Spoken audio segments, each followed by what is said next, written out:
There has been a lot of talk about Barbados going to the IMF, both before and after elections.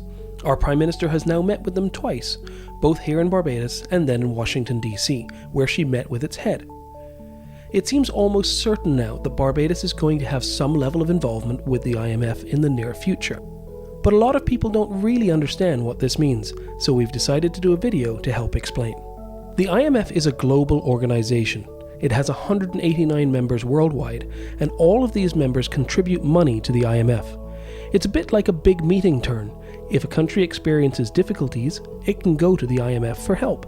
As we explained in previous videos, Barbados has been spending more than it earned by about 20% per year for the last few years, and made this worse by printing additional money, and all of this has put a lot of pressure on our foreign reserves, which are now at the lowest level since 1993. The IMF will help in a few ways. One, of course, is money, particularly since any money that they provide will be in foreign exchange. The next is what is called technical assistance, which is helping to create policies that will get the economy back on track.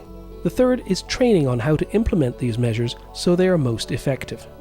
There is also another unofficial benefit, which is that the IMF is globally recognized and respected, and other lenders trust them.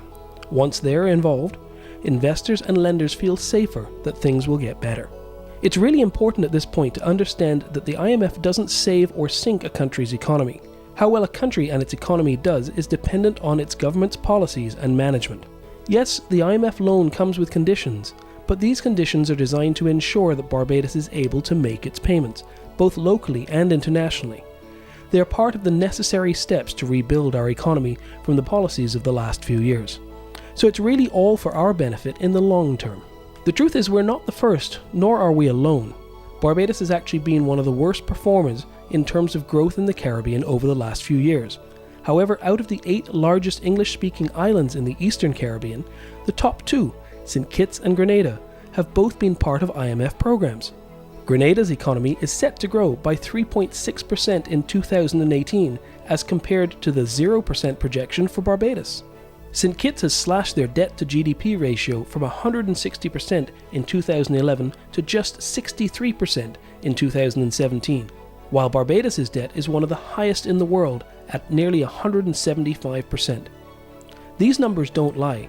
They show the truth that going to the IMF will help Barbados in the medium and long term and is nothing to be afraid of.